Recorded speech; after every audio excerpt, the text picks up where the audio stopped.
देखिए, इस वक्त की सबसे बड़ी खबर निकल के सामने आ रही है कि जब बांका जिले के अमरपुर विधानसभा सीट से जदयू के विधायक और बिहार सरकार में मंत्री जयंत राज जब नॉमिनेशन फाइल करने के लिए पहुंचते हैं तो फिर उनको उल्टे पैर वापस होना पड़ता है, नामांकन पर्चा नहीं भर पाते हैं।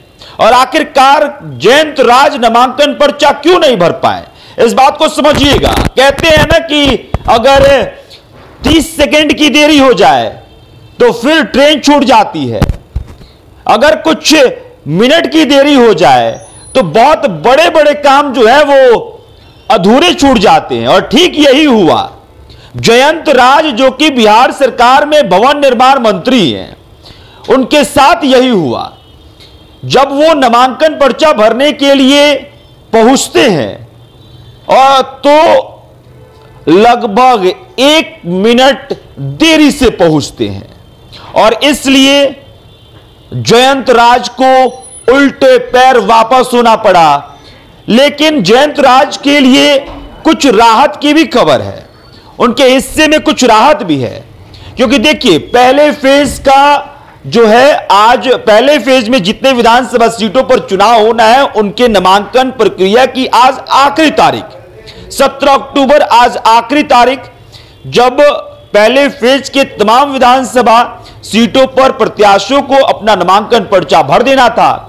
लेकिन हां, जयंत राज जिस विधानसभा सीट से आते हैं उस विधानसभा सीट पर दूसरे फेज में चुनाव है और दूसरे फेज में चुनाव होने के कारण उनके पास विकल्प है कि वो कल जाकर नामांकन पर्चा भर सकते हैं। और यही जयंत राज के लिए एक सकारात्मक पहलू है।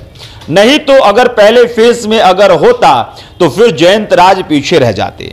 लेकिन जयंत राज ने क्या कुछ बताया।